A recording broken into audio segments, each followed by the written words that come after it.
Hello, my name is David, and welcome back to my channel for this edition of a Sunday Mish-Mash, where I'm going to mostly recap what I've been reading and what I'm going to be reading into the next week. But there might be other things, along the way here and there that I'll be covering. So that's why it's a Mish-Mash rather than just kind of a Sunday reads.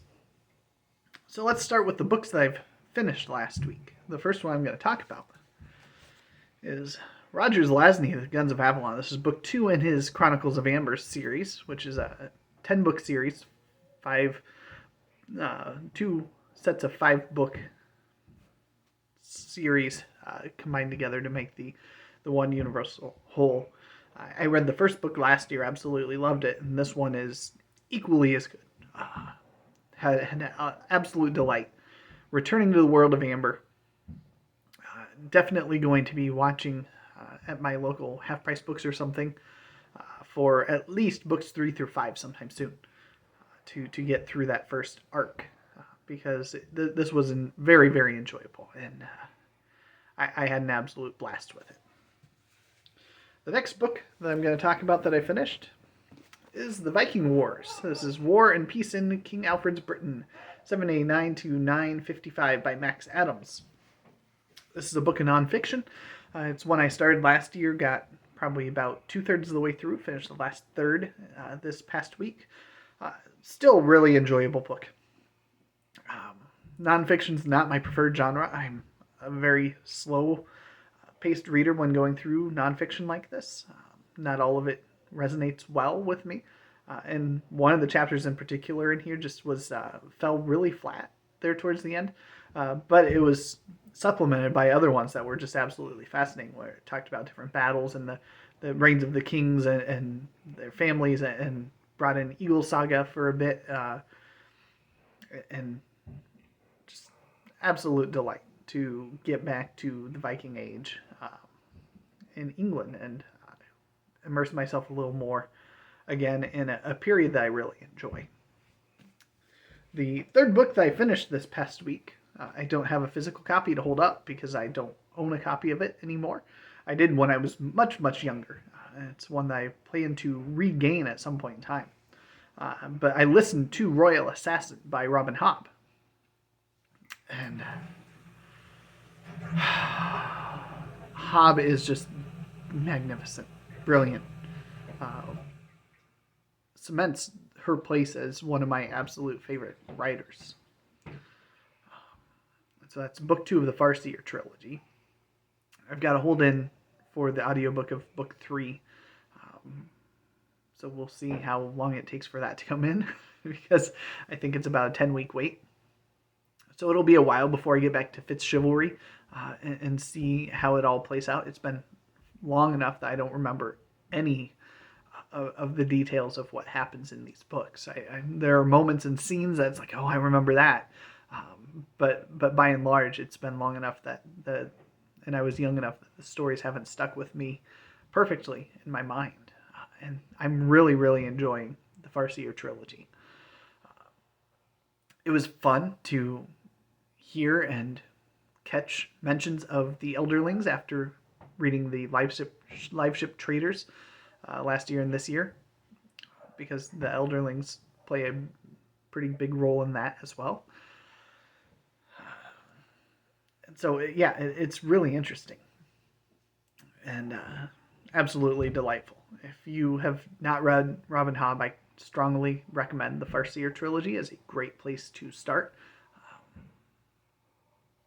Yeah, it'll tear at you. So, what am I currently reading? Well, we'll start with my audiobook because that's the easy one to talk about. I am currently listening to, my hold finally came in on, Foundation, Isaac Asimov. This is a book that I've read before, and that's part of why I have no issue with visiting these in audio format. This is one of the books on Michael's top 150 science fiction. This is, in fact, his number 1, if memory serves correctly, the Foundation series. I've read the original trilogy of it after, so it was later than when I read the Farseer trilogy, but it was probably end of high school time late teens, early 20s.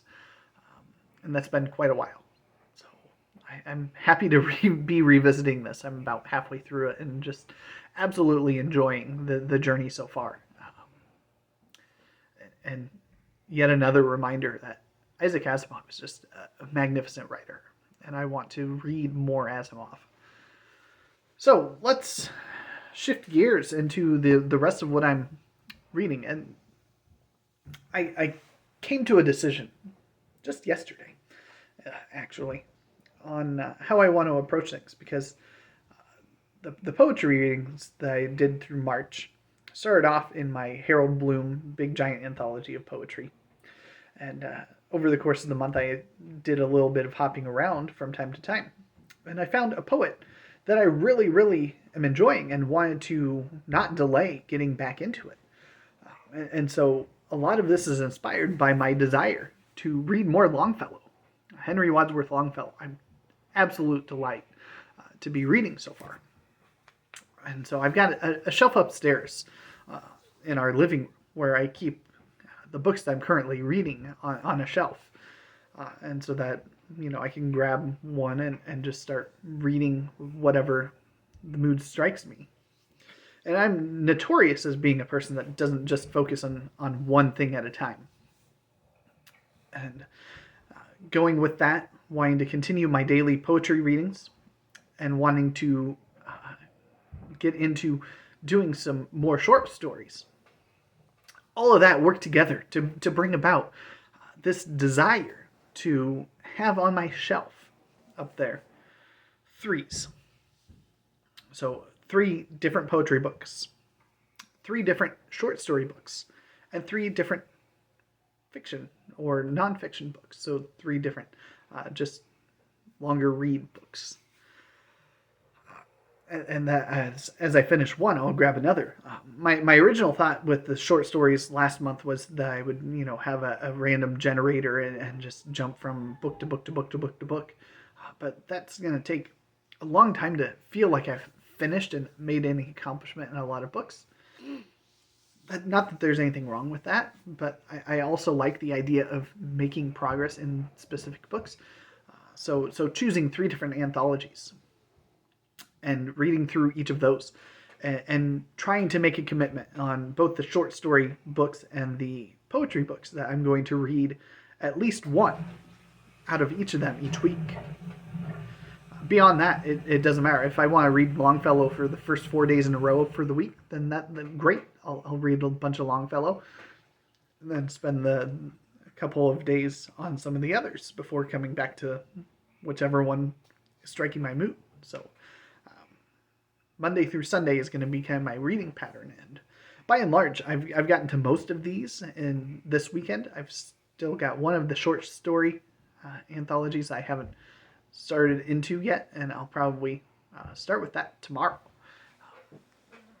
But I thought that was a good way to bring balance. And my idea with the books that I'm going to be reading is at some point in time to get it to where it's a fiction, a non-fiction, and then some kind of a classic or medieval literature book. Now, there are some things that have kind of prevented that at the current moment. But that's my plan in the long term, in a week or two, to be onto that kind of a reading cycle with the books I've got up there. So let's start with the poetry, because that's the top of the list. We've got the Longfellow. I'm really enjoying this.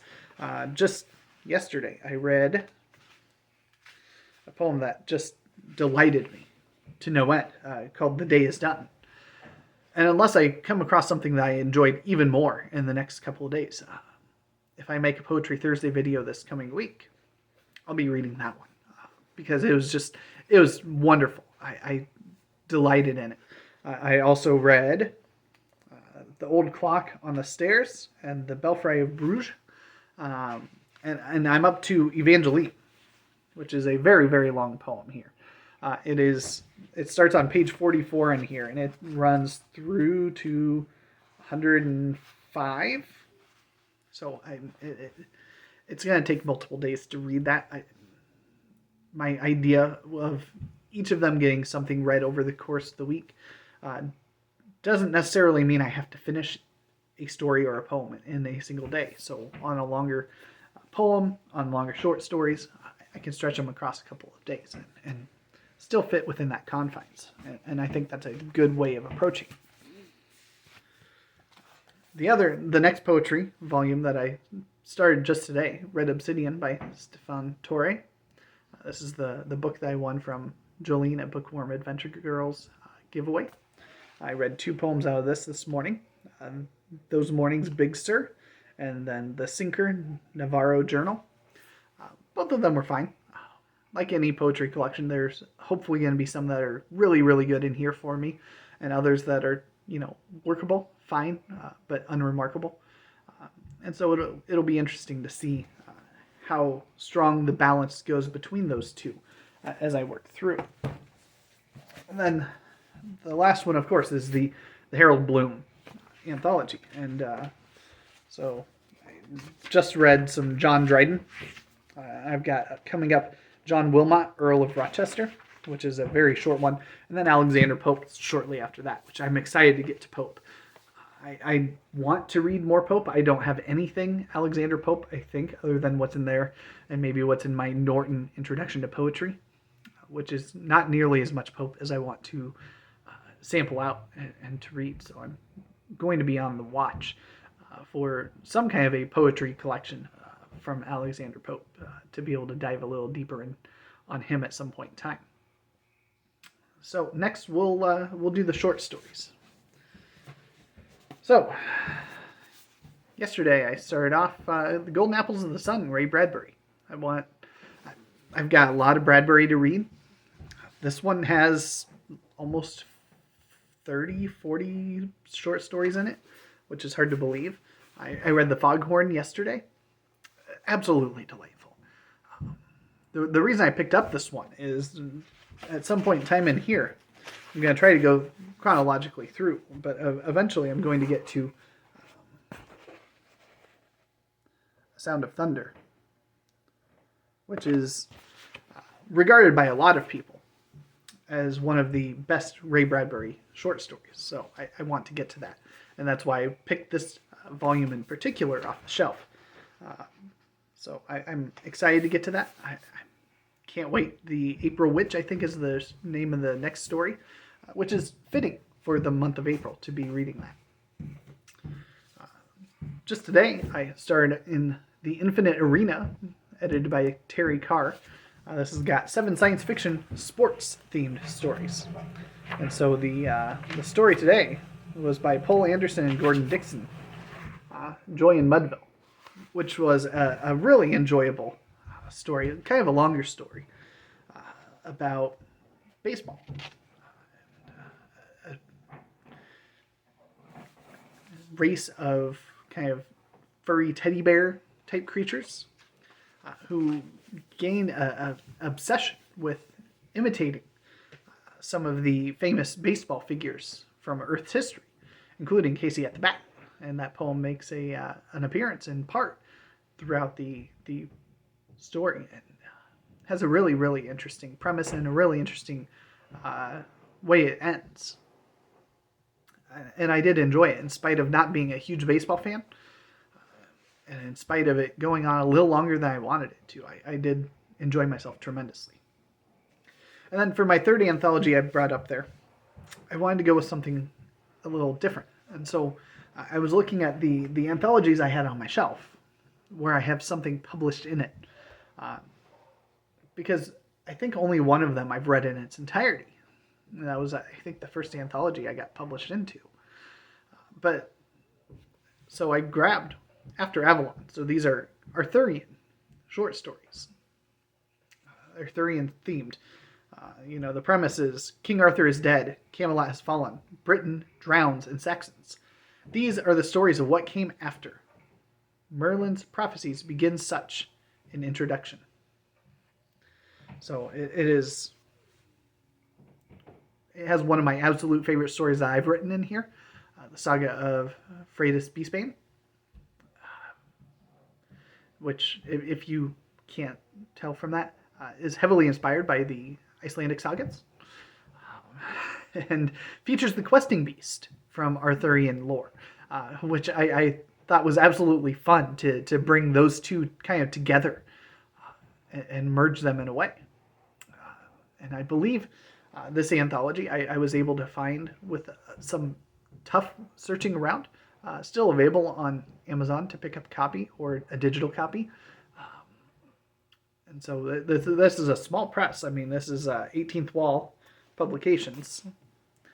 So if you want to support smaller publishers and the anthologies that they create, this is a really, really nice feeling book. And I plan to just have one of the three continue to be going through these anthologies where I've got something in there. It'll be fun to revisit my own story when I get to them. So I'm looking forward to jumping into that tomorrow. The first story is kind of a long one, but I'll have no issue getting through all of it tomorrow. And then the three books that I'm reading alongside the poetry and the short stories. So we've got Niall Saga that I'm still working through. Still got quite a ways to go in it. I haven't picked up nearly as much as I ought to. I think I only picked it up one day last week, and I think only once the week before, because I've been just sidetracked with some of these other things I've been reading. But I do want to get back to Niall Saga and do